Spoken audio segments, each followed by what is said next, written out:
જો મિત્રો આપણે ઘંટી ટોંકવા માટે આવેલા છે। આ ઘંટીનો પથ્થર છે ને મોટી ઘંટી છે ને એના આ જે છે ને આ ટોંકા પૂરા થઈ જશે, એટલે પૂરા ટોંકા થવાના કારણે મોય લોટ ગરમ કાઢે, ગાળો લે નહીં, એના માટે આપણે ઘંટી ટોંકવા માટે આવી ગયા છે। અને એના કેટલા ઊંડા કરવાના એ તમને બતાવું, જોઈ લો। આ કમ્પ્લીટ ક્લિયર કરેલો પડ્યો છે, ટંકાઈ ગયો છે, આ પૂરો આનો ગાળો કમ્પ્લીટ થઈ ગયો છે। જો આટલા ઊંડા કરવાના। અને આ જે ધારી છે આ એકદમ સેવી રાખવાની, આમ એકદમ ધારી નહીં કરવાની, આવી ટાઈપની આમ સહેજ સેવી કરવાની।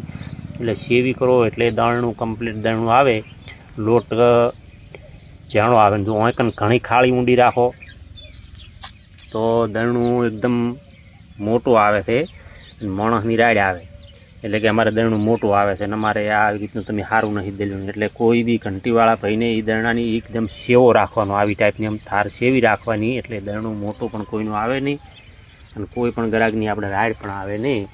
અને જો આ પથ્થર ટોંચા વગરનો છે, એને એકદમ ભાળો ઘીસી એકદમ પૂરી થઈ ગઈ છે, આ ઘીસી રીત નથી, અને આને ભાળો ક્લિયર ઘીસી બની ગઈ છે। જો આવી ટાઈપની ખીસી રાખવાની છે, અને આવી રીતની ખીસી રાખશો એટલે કમ્પ્લેટ તમારે દળનું આવશે, એમાં તમારા માટે બહુ ફાયદો થશે।